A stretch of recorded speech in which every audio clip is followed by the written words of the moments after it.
გამოუცდელ, მაგრამ პერსპექტიულ გრძელ ფეხებად და მომხიბლავ გოგონებს უკვე მეხუთედ ეძლევა ჩანსი მსოფლიოს ერთ-ერთ ყველაზე პრესტიჟულ კონკურსში მიიღონ მონაწილეობა და სამოდელო ბიზნესში ამაყად შეაბიჯონ. სწორედ ელიტ მოდელ ლუკის მონაწილეები არიან ყველაზე წარმატებული ქართველი მოდელები. წლევანდელი კონკურსის ბოლო შესარჩევი თბილისში დიდუბე პლაზაში ჩატარდა.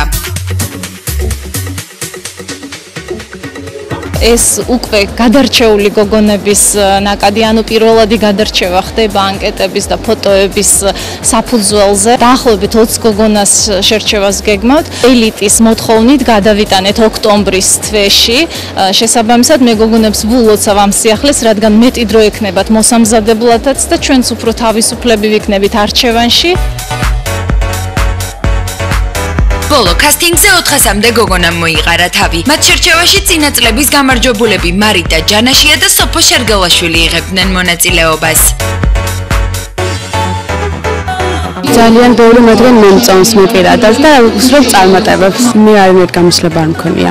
პირდაპირ მოვედი, გავედი და ვერ გავემარჯვე და წავედი, ანუ არნაირ გამოსლება არ მქონია. მახსოვს ჩემი თავი როგორ ნერვიულობდი და ხმაც კი მერტმევდა ხოლმე, იმიტომ რომ ხომ ველაპარაკობდი და ძალიან რთულია თითოეული გოგოს გაშვება, იმიტომ რომ მართლა ძალიან ცუდი შეგრძნება ამ დროს, როცა იქ გახარ და ამბობ თუნდაც სახელს დაგვარს, ძალიან სანერვიულო ამბავია და ძალიან გულშემატკივრობ ყველა გოგოს, ძალიან საყვარლები არიან.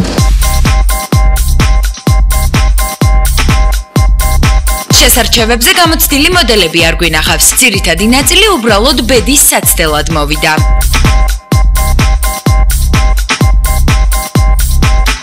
რა თქმა უნდა, პირველ რიგში კარგად გავივლი სიარული, რა ვიცი, ხალხის მაგას მეუბნეო და რაღაც და გავიდა ეს რეკლამა და გადავწყვიტე რომ მოვსულიყავ. ცოტა ნერვიულობ, მაგრამ იმედი მაქვს რომ ამირჩევი.